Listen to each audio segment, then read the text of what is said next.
My people, the news we are following right now is very serious and very important for Nigerians, both at home and abroad. The case of Nnamdi Kanu, the leader of IPOB, has again entered another hot stage as the Federal High Court has ruled that his trial must continue. This news alone has sent shockwaves across the country and even beyond our borders, because it is not just a legal matter, it is also political, emotional, and international. The headline flying everywhere says, Kanu's court trial ends now. Canada wants, as American Senator vows, use diaspora gears for DC protest. And we need to break it down calmly so that everybody will understand what is happening, why it matters, and what to watch next. Please, as you are listening, remember to like this video and subscribe to the channel so more people can follow the gist in real time. The court decision is simple on the surface but deep in meaning. The judges refused to stop the trial. They refused to strike out the charges, and they ruled that the prosecution has shown enough reason for Kanu to remain in the dock and answer his case. Now, what does that mean? It means the federal government is pushing forward with its allegations, which include terrorism-related charges and treasonable matters. This is not a small case. This is not a minor issue. It is a case that carries huge weight. And because of that, Kanu's supporters are not taking it lightly at all. Remember to like this video and subscribe so that more people can hear this full explanation. For many people in the Southeast, this decision feels like political persecution. They feel it is unfair and targeted. For the government, they say it is about law and order, about protecting the nation and ensuring peace. This difference in perspective is exactly why the case is so charged with emotion. In fact, anytime you hear about Kanu in court, you see supporters outside, you hear people raising their voices, and you see the kind of energy that this case carries. Now let us talk about the diaspora reaction, because that is where the headline is pulling attention. Nigerians abroad, especially in Canada and in the United States, have been raising their voices very strongly. In Canada, some community groups have already issued serious warnings, urging the Nigerian government to release Kanu, or at least ensure that his human rights are respected. They are saying if things are not handled properly, it could lead to unrest and bigger problems. Whether or not the Canadian government has officially spoken, what we know is that Igbo community voices in Canada are making a lot of noise, and it is echoing into the media space. Please. As I know, I did a video yesterday about the atrocities that are currently and have been happening to Christians in Nigeria the other day. I asked that each person pray and to contact their representatives, their state senators, their congressmen and women. I checked more into it today, and I found that Senator Ted Cruz has introduced the Nigeria Religious Freedom Accountability Act of 2025. And I know that the government is on shutdown right now, but eventually they're all going to come back. And when they get back, they need to have emails from us saying, hey, I need you to support this. And I'll have I'm going to leave the name of it across the screen while I'm speaking, so that we can refer to it and send emails. I've already contacted our senator, but I will contact him again about this act. We as Christians need to be praying for those that are being persecuted, and we need to be using whatever tools and means that we have access to, that we have available to us, that can help others. And this act is for that very thing. It's calling to put sanctions on Nigeria and do this and that, as long as they're allowing people to be persecuted, Christians to be persecuted merely for their choice of religion. If you're one of the ones that said, man, I didn't know anything about this, I'd never heard about it, well, then I encourage you to tell somebody else about it, because there's others that haven't heard as well, and the word needs to get out. So again, just take a second. It doesn't have to be a big, long, thought out message to our senators. It's just like, hey, I need you to support this act, because the persecution of Christians across the world is unacceptable, and something needs to be done about it. All right? Okay. Continue to pray. Go pray for somebody, and y'all be blessed. As you are listening now, don't forget, like this video and subscribe to the channel. In the United States, it is heating up even more. Diaspora supporters are already mobilizing for a protest in Washington, D.C. They are calling it a peaceful protest, and they wanted to draw the attention of American politicians and human rights groups. People are planning to march, to hold placards, to speak to the press, and to make sure the Kanu case does not go unnoticed. Some social sources are even claiming that one US senator has vowed to back the Diaspora's push and raise the matter openly. Now, we must be careful here. It is one thing for social videos to say a senator has spoken. It is another thing to have the official record. But whether it is confirmed or not, the mere fact that such reports are trending shows you how charged this issue has become. If eventually a US senator does speak out, it will not mean that America will come and stop the case, because foreign lawmakers do not control Nigerian courts. But it will raise the temperature, it will push the US State Department to pay more attention, and it will give more confidence to the diaspora that their voices are being heard. So, politically loud, legally limited, but still important. Family, are you enjoying this gist? Please don't forget, smash that like button right now and subscribe so you don't miss our next update. Now let's bring in the human rights angle. International groups have been concerned about Kanu's arrest, his detention, and the conditions of his health for a long time. They keep calling for transparency, for fairness, and for proper access to medical care. These concerns are not new, but they always come back stronger whenever the court takes a fresh decision. Right now, those voices are again warning and reminding Nigeria to handle this case with care, because the whole world is watching. At the same time, the Nigerian government is under pressure to balance law enforcement with human rights. It is a very delicate matter. If the government moves too hard, it will spark more protests and global attention. If they appear too soft, they will be accused of letting law and order collapse. This is why this case has dragged on for years without a final conclusion. Inside Nigeria, this ruling is already shaking the political atmosphere. Politicians in the southeast are under pressure because the people expect them to speak up. Politicians in the ruling party also have to manage the security narrative. And the wider Nigerian population is watching closely because they know that unrest in one part of the country can easily spread to others.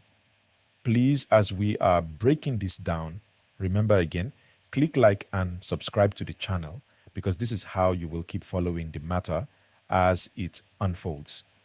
Let us also look at the history a bit, because without history, you cannot understand why this case is so emotional. Kanu has been a controversial figure for more than a decade, running Radio Biafra, mobilizing people for self-determination and pushing for a separate state. His supporters see him as a freedom fighter. His critics see him as a destabilizer. He was first arrested in 2015, then released on bail, then fled abroad, then later re-arrested. Since then, it has been court hearing after court hearing. Each time there is a new ruling, it restarts the debate about Nigeria's unity, fairness, and governance. That is why this trial is not just one man's trial. It is a symbol for deeper issues in the Nigerian state. Family, are you with me? Please like this video and subscribe. It helps me reach more people and continue to bring you real-time gist like this. Now let's talk about the meaning of diaspora protests. Why do Nigerians abroad always rise up whenever something happens at home? The answer is simple. Distance does not kill identity. Even if someone lives in Canada, America, or Europe, they still feel connected to home. When they see what they feel is injustice, they use the tools they have, which is freedom of speech, protest rights, and media space, to raise awareness. They cannot come back physically to join rallies in Nigeria, but they can march on the streets of Washington, Ottawa, London, or Berlin. This is what you are seeing now with the Kanu matter. The Washington protest is being packaged as peaceful, and that is very important to emphasize. Anytime people are planning protests abroad, authorities in those countries want to see that it will be orderly and respectful of the law. The organizers know that if there is any violence, it will spoil the image of their cause. That is why the call is for a peaceful, coordinated protest to put the spotlight on Nigeria's handling of Kanu. Please, as you are listening now, don't forget to like this video and subscribe, because we are bringing you these real-time updates that others are still trying to confirm. Now let's balance it again with what the Nigerian government is saying. The government line. So we remember our Nnamdi Kanu. whom the Nigerian government went to Kenya to kidnap. Why did they kidnap him? Just because of what all of us do. We want the freedom of our people. We do not want to live in a country that reintegrates and rehabilitates non-terrorists. Hire them into the Nigerian military and police. Send them to different parts of the indigenous Nigerian territories and indigenous Biafran territory to kill anyone that opposes the reintegration of terrorists. That is exactly what Tinubu and Christopher Musa is doing. That is exactly what the legitimized governors in the southeast and south are doing. That is the only reason Nnamdi Kanu was kidnapped from Kenya. It was a political thing. So we want to remember Awoyendu as it goes to court on October the 8th. Hopefully they will keep that date. We will see the next drama that Nigeria is going to bring. We are ready for that drama, I promise you. We also remember our Prime Minister, His Excellency, Simon Ekpa. These two noble freedom fighters, these are heroes of our time, both of them. All right, and has always been that this is a criminal case, not a political one.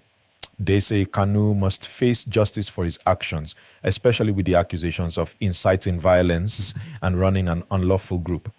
Government officials argue that leaving such issues unchecked could destabilize the entire region. To them, continuing the trial is about protecting Nigeria's peace and sovereignty. But for supporters, it is a completely different story. They point to freedom of speech, to rights of self-determination, and to the unfairness they believe their region suffers. So you see clearly, one side says this is justice, the other side says this is oppression. And that is why every small step in court creates a storm outside. Remember to like this video, family, and subscribe so you don't miss the next storm when it happens. Another big angle we should not ignore is how this case touches Nigeria's image globally. Whenever foreign communities or politicians hear of an opposition leader or separatist figure being held and tried, it raises eyebrows. Nigeria is a giant in Africa, so whatever happens here is noticed by the world. If the government handles it badly, it will attract criticism and spoil the country's democratic reputation. If they handle it well, transparently and legally, it can boost the image of Nigeria as a nation that respects law and order. This is why it is not just about one man, it is about how a whole country is seen on the global stage. Let me also remind you of something. Canada's warning in this case is not an official government press release, but more of a strong diaspora community voice that has been amplified online. Sometimes when people see the headline, Canada warns, they imagine the Prime Minister or the Foreign Affairs Minister giving a speech. No, what we are seeing is powerful voices in Canada's Igbo community speaking out. Their words matter, but they are not official foreign policy yet. Still, when diaspora communities are loud enough, governments where they live may listen and may eventually raise the matter in diplomatic channels. Please, family, if you are following carefully, just pause and like this video. And if you are new here, kindly subscribe right now. Now let's move to the emotional side. For many Igbo people, Kanu represents more than just a political activist. He represents a cry for justice, for recognition, and for dignity. Whether you agree with him or not, you cannot deny that his story taps into deep feelings of history, from the Civil War to modern-day marginalization. And anytime the courts refuse to release him, it feels to his supporters like those old wounds are being reopened. That is why the diaspora cannot keep quiet. And that is why you are seeing protests being planned in capital cities around the world. But let's also be clear, protest alone cannot change a court ruling. The only thing protest can do is create awareness, pressure governments, and draw attention from human rights groups. The trial itself will still be decided by the Nigerian legal system. And that is why lawyers on both sides are still very active, filing motions, arguing points, and planning their next moves. It is a battle of law, of politics, and of public opinion, all happening at the same time. Viewers, I want you to ask yourself, what will be the outcome if the trial continues for another year without conclusion? What will happen if international pressure grows stronger? Do you think the Nigerian government will yield to calls for release, or do you think they will harden their stand? Let me know your answers in the comments. And please again, Don't forget to like this video and subscribe. Your engagement helps push this gist to more Nigerians at home and abroad. As we are rounding toward the end of this gist, let me leave you with practical things to watch. First, watch the court calendar. The next hearing days will tell us how soon things might move.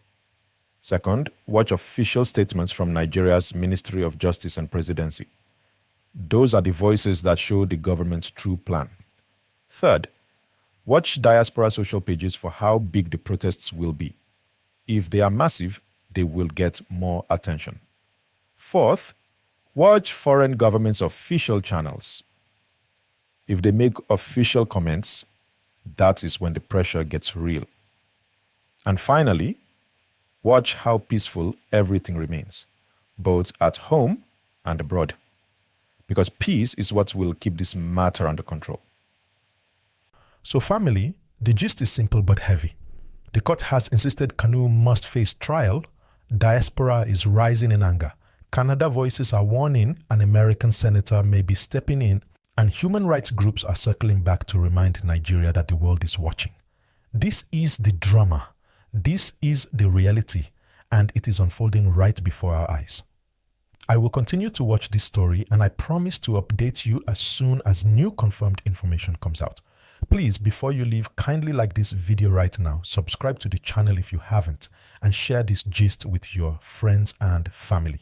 Together, we can follow the story calmly, factually, and with the respect it deserves.